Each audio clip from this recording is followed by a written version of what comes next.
Hey everybody, welcome to Obscurities in Miniatures. And it's Friday, which means we bring to you once again another obscurity in literature. So today we have a monster, and I mean an absolute monster of a book, and that is the He-Man and the Masters of the Universe mini-comic collection. Over 1,200 plus pages of just about every single little mini book that was included with all of not only the Masters of the Universe He-Man toy line, but also the Shira line, also the read-along cassettes and records, even the short-lived early 90s version. We have the Millennium version, we have the modern stuff. It's just, there's a ton in here. And what's really interesting about that is, number one, just the absolute blast from the past, but it's really interesting to see who worked on a lot of this stuff. Now, a lot of the early actual book-type stories, like we see right here, were drawn by Alfredo Alcala, which is a famous, I want to say Spanish artist who I'm most familiar with through the Warren magazines like Creepy and Eerie. That's where I've seen a lot of his work. But he was very suited for doing a lot of the fantasy artwork that came in the early stuff, even before they had the actual comic strips. And I can remember reading this. My aunt, of all people, my oldest aunt, who was adamantly anti-toy for many, many years, she got me my first Masters of the Universe figure that I can remember, and it was Beastman. And it always irked me that the original artwork had him all in red, and it looked much nicer than the actual figure that we ended up getting with the actual toy line. I can remember reading this years ago, obviously, and being irritated at just how juvenile I found the text, which is funny because, I mean, I was probably no more than five-ish, maybe 4 or 5 when this stuff first started rolling around. But even then I was like, this is kind of cheesy. I loved the artwork. And I gotta say, this book is really interesting in that we get a lot of background knowledge, and they intersperse all sorts of interviews and background information throughout the text, which I thought was a kind of a nice touch, rather than have it all crammed in the beginning or at the end.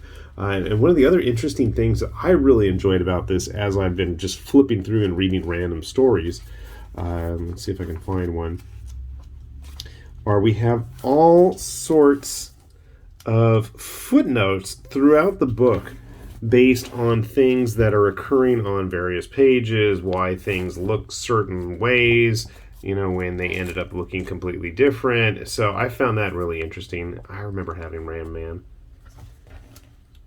His colors were different. Again, some really nice, interesting artwork. And I love the earlier stories before we really had the cartoon series kind of solidify everything and set the pace. A lot of these early stories have absolutely nothing to do with that. Some of them are based on it. Some of them kind of did their own thing. So I enjoyed that. Now, one of the first artists besides Alfredo Alcala that we see doing a lot of this early work, let's see here. This is an artist that might be familiar to you if you grew up reading comics in the 90s. Mark Texeira did all sorts of very gritty Punisher, Wolverine. I remember he did Union for Wildstorm or Image Comics, but he did a lot of artwork. Ghost Rider was a big one. Now that I think about it, Spirits of Vengeance, that whole big crossover.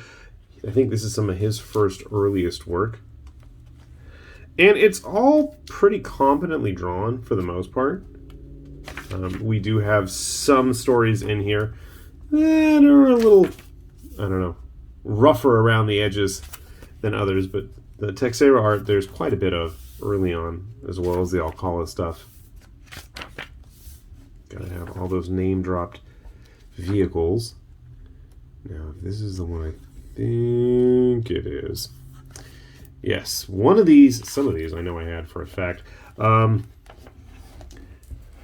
The He-Man story record, The Power of Point Dread and the Danger at Castle Grayskull. This is pretty cool. So you actually have the read-along that came with the record. I vaguely remember having some of these growing up. I had this cheesy little portable plug-in record player as a kid. I can remember reading some of these and hearing some of these. Well, they made a toy of that thing eventually. I felt like Alcala's art is kind of rushed in a lot of these early stories. I know the man is capable of much nicer looking work. Maybe it's just the colors. The colors are very rough. Ooh, Mecha Neck. Going through these stories really makes me want to pick up the toy encyclopedia that they just recently put out. I know that's another massive, massive book. I'd buzz off too.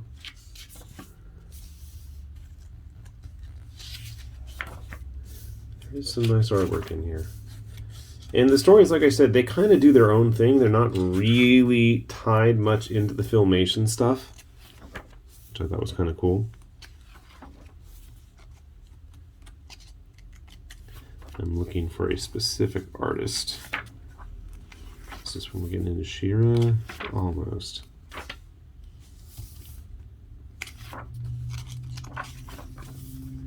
Let's see, copious amounts.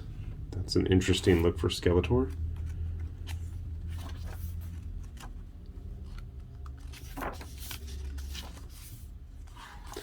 This looks more like what I was looking for. Spike or Strikes. Maybe not. Like I said, some of the artwork is a little less than impressive compared to other pieces. Ah, here we go. Besides Mark Texeira and Alfredo Alcala, we actually have a lot of early Bruce Timm artwork. Bruce Timm, as in Batman, the animated series Bruce Timm. Yes, this is his artwork. Doesn't look much like it yet. Well, I guess you could see a little bit with Tila there, getting manhandled by Grizzlor. But he actually did quite a few of these early stories, which I found quite surprising. Don't believe me? Let me show you.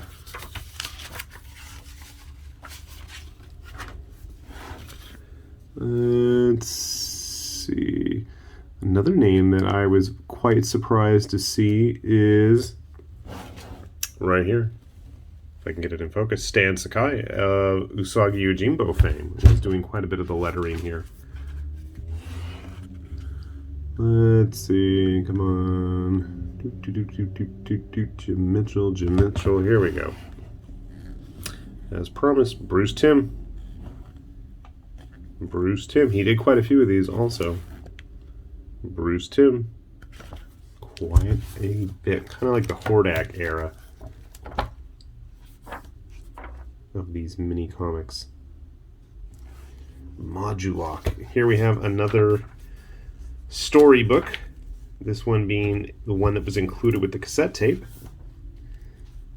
Jump on ahead. So as we go through, I remember the Rock Lords. And they weren't called Rock Lords and He-Man. Good old King Hiss. Another Bruce Timm Stan Sakai piece. And actually, you can start to see some improvement in his art there. Here we have Timm doing the inking. He-Man's covered in slime. I hated that slime pit thing.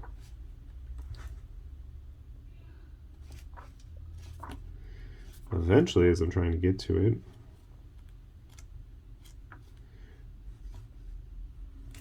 I always wanted a Horde Trooper. Sloppy looking He-Man. There's some Bruce Timm work. Start to see those more exaggerated cartoony style that he would become famous for later on. More simply rendered. The 3 Towers of Eternia. There is actually a bit of a continuity in this. I haven't read it. I'm like in the 300s or something right now. We still haven't even got to Hordak yet. Not Hordak. Shira. There we go. Finally. So eventually we get all of the Shira mini comics in here as well. And unfortunately, I always remember seeing was the old Amethyst comic, but I think that was like Esteban Maroto that drew that. And that dude is awesome. That was way nicer looking than this stuff. Some of these stories are a little bit better drawn than others. And then we get into the ones where they intentionally played around with the colors to make them look more girly-ish. I thought that was interesting. Quite a few stories like that. We have the Fantastic Fashions book with all of the illustrations. Shira magazine. Okay. Then we get into the 90s He-Man. I always thought it was an interesting look, but the art in these are not as up to par as some of the earlier stuff. I always liked the giant eyeball guy. And then we have from the early 2000s relaunch, the Joe Mad, J. Scott Campbell styled